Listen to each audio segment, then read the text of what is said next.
Continuamos este estudio de Hechos, estamos tratando de aprender de los apóstoles cómo evangelizar. Luego de ver el primer viaje misionero de Pablo y Bernabé, vamos a ver hoy el primer concilio de la iglesia, el concilio de Jerusalén, uno de los eventos más importantes de Hechos. La iglesia reunida en oración, discerniendo la doctrina y la disciplina de la iglesia. Vamos a ver el conflicto que hizo nacer el concilio y cómo en este hablan Pedro, Pablo, Santiago, y se escribe luego una carta que dicta las decisiones del concilio. Por último vemos la separación de Pablo y Bernabé. Invoquemos al Espíritu de Jesús resucitado que guió a esta iglesia y nos guía a nosotros para que podamos comprender las Escrituras. Espíritu, avívanos, te anhelamos, Dios. Espíritu, avívanos, te anhelamos, Dios. Proclamamos Hechos 15, 1-41.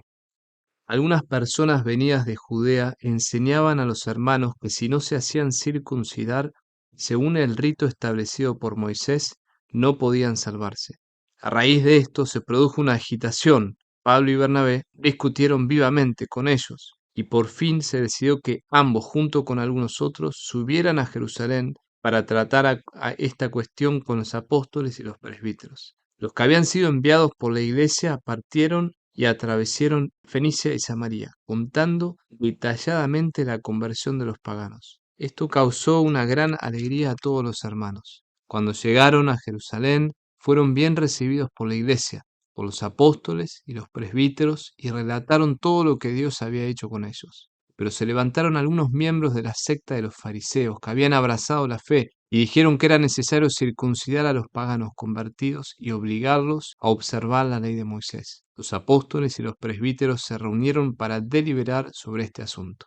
Al cabo de una prolongada discusión, Pedro se levantó y dijo: Hermanos, ustedes saben que Dios desde los primeros días me eligió entre ustedes para anunciar a los paganos la palabra del Evangelio, a fin de que ellos abracen la fe. Y Dios, que conoce los corazones, dio testimonio en favor de ellos, enviándoles el Espíritu Santo, lo mismo que a nosotros. Él no hizo ninguna distinción entre ellos y nosotros, y los purificó por medio de la fe. ¿Por qué ahora ustedes tientan a Dios, pretendiendo imponer a los discípulos un yugo que ni nuestros padres ni nosotros pudimos soportar? Por el contrario, creemos que tanto ellos como nosotros somos salvados por la gracia del Señor Jesús.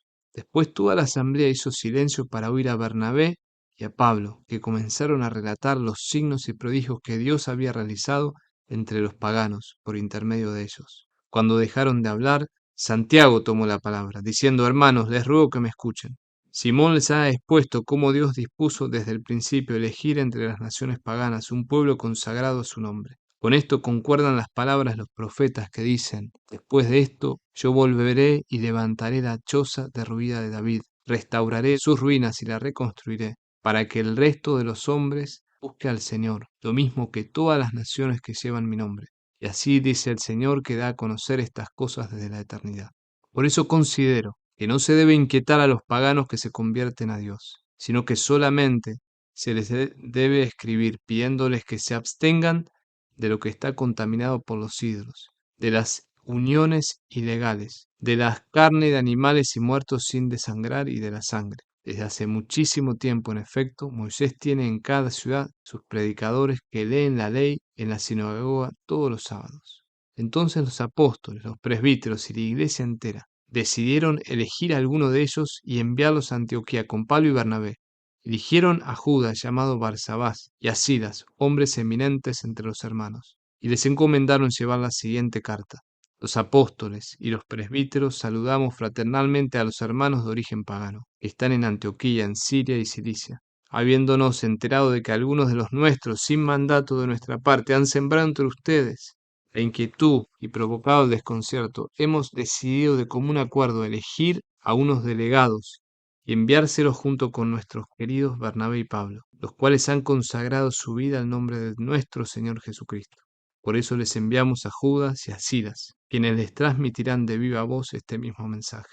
El Espíritu Santo y nosotros mismos hemos decidido no imponerles ninguna carga más que la de indispensables, a saber, que se abstengan de la carne inmolada a los ídolos, de la sangre y de la carne de animales muertos sin desangrar y de las uniones ilegales. Harán bien en cumplir todo esto. Adiós. Los delegados, después de ser despedidos, descendieron a Antioquía, donde convocaron a la asamblea y le entregaron la carta. Esta fue leída y todos se alegraron por el aliento que les daba. Judas y Silas, que eran profetas, exhortaron a sus hermanos y los confirmaron hablándoles largamente. Al cabo de un tiempo, los hermanos los enviaron nuevamente a la comunidad que los había delegado, pidiéndolos en paz. Pablo y Bernabé permanecieron en Antioquía, enseñando y anunciando la buena noticia de la palabra del Señor, junto con muchos otros. Algún tiempo después, Pablo dijo a Bernabé: volvamos a visitar a los hermanos que están en las ciudades donde ya hemos anunciado la palabra del Señor, para ver cómo se encuentran. Bernabé quería llevar consigo también a Juan, llamado Marcos, pero Pablo consideraba que no debía llevar a quien los había abandonado cuando estaban en Panfilia y no había trabajado con ellos. La discusión fue tan viva que terminaron por separarse. Bernabé, llevando consigo a Marco, se embarcó rumbo a Chipre. Pablo, por su parte, eligió por compañero a Silas y partió, encomendado por sus hermanos a la gracia del Señor. Así atravesaron la Siria y la Cilicia, confirmando a las comunidades. Palabra de Dios. Te alabamos, Señor. Muy bien. Este capítulo es como una bisagra entre el primer viaje misionero y el segundo viaje misionero. Y en cierto sentido, este capítulo que narra el Concilio de Jerusalén es consecuencia de esta evangelización que Pablo y Bernabé hicieron a los paganos, y también está conectado con el bautismo de Cornelio y el Pentecostés de los paganos que leímos por medio del apóstol San Pedro en el capítulo, en el capítulo 10 de Hechos. Entonces, ¿qué es lo que sucede? Cuando Bernabé y Pablo vuelven del primer viaje misionero, dijimos que se habían quedado en Antioquía y que en Antioquía estaban descansando y estaban también eh, consolando y profundizando la fe de los discípulos que habían hecho. Y cuando llegan a Antioquía, cuando están en Antioquía, vienen lo que se llaman desde Jerusalén unos cristianos judaizantes, cristianos que querían, se habían hecho cristianos, pero que querían que los nuevos cristianos se circuncidasen, querían hacer circuncidar, según el rito de Moisés, a los paganos. Era el modo de entrar en el pueblo elegido, de acuerdo a los ritos antiguos.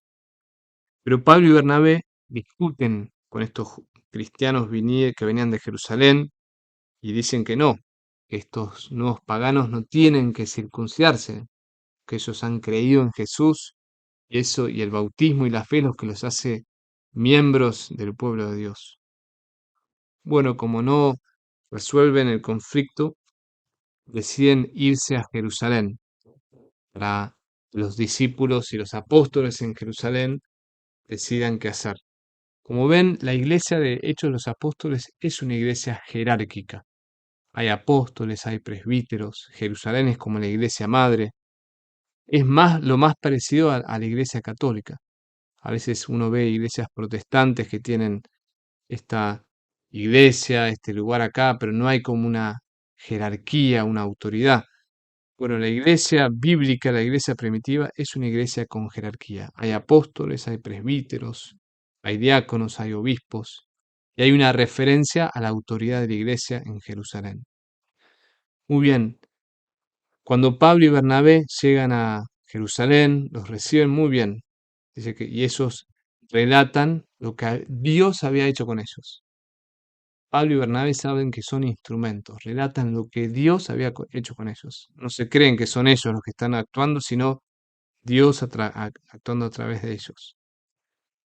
Entonces, los apóstoles y los presbíteros, la comunidad de la iglesia en Jerusalén, se reúne para deliberar sobre este asunto. ¿Debemos circuncidar a los paganos que se hicieron cristianos o no? y se da origen a lo que se llama el Concilio de Jerusalén. Un concilio es una reunión de los obispos de la iglesia, de las autoridades de la iglesia, que se reúnen a discernir y decidir acerca de un tema particular. Este es el primer concilio de la iglesia, pero a lo largo de la historia de la iglesia va a haber muchos concilios. El concilio de Nicea, donde se define la divinidad de Jesús en 325, el concilio de Constantinopla en 381, concilio de Trento en el 1500, el concilio Vaticano II en el 1960, hace no tantos años. Entonces, en este concilio se va a deliberar este tema de la circuncisión de los paganos y van a hablar tres figuras centrales: Pablo, Pedro y Santiago. El primero que habla es Pedro, y él básicamente refiere a Hechos 10, que él vio la visión, que bajaba del cielo este mantel, come, mata y come, le predicó a Cornelio y descendió el Espíritu Santo sobre los paganos. O sea que repite ese evento de vuelta. Y él dice que el Espíritu Santo descendió sobre ellos y él se dio cuenta que Dios no hace distinción entre ellos y nosotros, y que Dios los purifica por medio de la fe, y que por ahora somos salvados por la gracia del Señor. Que es lo que nos salva, no la circuncisión, sino la gracia del Señor que nos llega por el medio del bautismo. Ese es el primero que habla, que básicamente dice no hay que circuncidar a los paganos, porque el nuevo rito de salvación es el bautismo. Los segundos que hablan son Pablo y Bernabé, que relatan los signos y prodigios que Dios hizo en el primer viaje misionero entre los paganos, entre medio de ellos. O sea, confirman la palabra de Pedro. Pedro dijo, el Espíritu Santo descendió sobre los paganos en el Pentecostés de los gentiles, Hechos 10. Pablo confirma lo mismo. Y por último habla Santiago. Santiago era el apóstol que después va a escribir la carta, y es el apóstol que es el líder de la iglesia de Jerusalén. Es el hijo de Alfeo, no es el hijo de Zebedeo. El otro Santiago, el hermano de Juan, murió decapitado en Hechos 12, si se acuerdan. Entonces, este Santiago, este apóstol de la iglesia, hijo de Zebedeo, va a decir dos cosas. Primero va a decir que la salvación está abierta a todos. Va a citar a Amós capítulo 9 y el Isaías 45, y él va a decir cómo después de que la choza derruida de David sea restaurada, después es una imagen de la resurrección, después el resto de los hombres va a buscar al Señor, lo mismo que todas las naciones. O sea que después de la resurrección, el Evangelio va a estar abierto a todas las naciones. Eso es lo primero que dice. Confirma la palabra de Pablo y Bernabé, confirma la palabra de Pedro. Y después dice, considero que no se debe inquietar a los paganos cuando se convierten a Dios, pero hay que pedirle tres cosas. Uno, que no se contaminen con los ídolos, que se abstengan de las uniones ilegales y que no coman carne muerta sin desangrar y sin la sangre. O sea, les pide cuestiones de disciplina. Primero que se abstengan de la comida sacrificada a los ídolos, que no podían de ninguna manera participar en los sacrificios a los ídolos, que abandonen sus rituales paganos, es la primera condición. Segundo, que se abstengan de uniones ilegales. La palabra ahí es pornei, inmoral. Uniones inmorales, moralidad sexual, sobre todo en el casamiento. Eso es lo segundo que le pide. Y después que no coman lo que no fue purificado de acuerdo a los rituales de purificación. Esta última condición va a quedar caduca en el tiempo, en el Concilio de Florencia, año 1442, se va a sacar esta tercera prohibición. Muy bien, así que se puede comer carnitas o un buen asado. Entonces, los apóstoles y la iglesia ponen por escrito estas tres condiciones y que no se debe pedir a los paganos que se circunciden. En el versículo 28 dicen esto: el Espíritu Santo y nosotros hemos decidido. el concilio ve su acción como una combinación de la voz de Dios y la decisión humana. Es similar a Hechos 13. El Espíritu Santo envía a Pablo y Bernabé y la comunidad ora por ellos. La iglesia combina lo humano y lo divino. El Espíritu Santo los guía, pero ellos deciden. La iglesia de Jerusalén invita a Judas y Silas que lleven esta carta a Antioquía. Leen la carta, es recibida con gran alegría y paz. Por eso siempre la obediencia, la docilidad lleva a la paz y a la unidad. Y bueno, y después los despiden. Y por último, este capítulo termina con la separación de Pablo y Bernabé. Bernabé era de Chipre, era el que hizo entrar a Pablo en la comunidad de Jerusalén, es el que evangelizó en el primer viaje misionero y era el primo de Juan Marcos. Y si se acuerdan, Juan Marcos los había abandonado en el primer viaje. Entonces, Pablo, cuando quiere ir a misionar, no se quiere llevar a Juan Marcos porque los había abandonado, pero Bernabé quería. Y dice la palabra que discuten vivamente, discuten vivamente. Se separan, Pablo se va con Silas, el que era el delegado apostólico del Concilio de Jerusalén, y Bernabé se va con su primo Juan Marcos a Chipre. Y bueno, Pablo y Silas van a las comunidades de Antioquía y las que ya habían visitado, confirmándolos en la fe. No solo evangelizan, sino que también confirman a los que están en la fe. Bueno, ¿qué podemos aprender de este concilio de Jerusalén, de este capítulo 15? Es el don de la docilidad al Espíritu Santo. La iglesia de Hechos es una iglesia guiada por el Espíritu Santo. En este capítulo no tienen claridad de este tema, se reúnen a debatir, a discutir y a discernir. Están buscando los caminos de Dios. Y están buscando qué es lo que el Espíritu Santo le dice. Entonces, un apóstol, como esta iglesia primitiva y como Pablo y como tantos apóstoles y hechos que vemos en este libro, se dejan guiar por el Espíritu Santo. Son lo que se llama dóciles al Espíritu Santo. El Espíritu Santo tiene que guiar nuestra vida, tiene que guiar nuestra mente, tiene que guiar nuestras decisiones.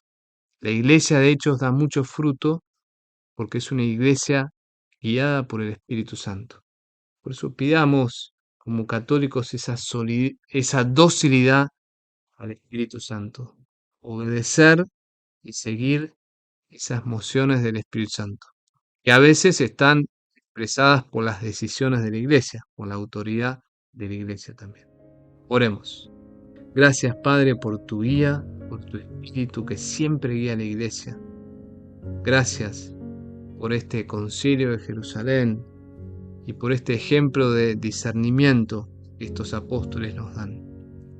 Danos ese espíritu para que nos guíe, para que nos unja, para que nos muestre el camino que el Padre tiene reservado para nosotros hoy. Amén. Te esperamos mañana para el próximo capítulo. Que hoy tengas un buen día y que el Espíritu Santo te guíe en cada paso.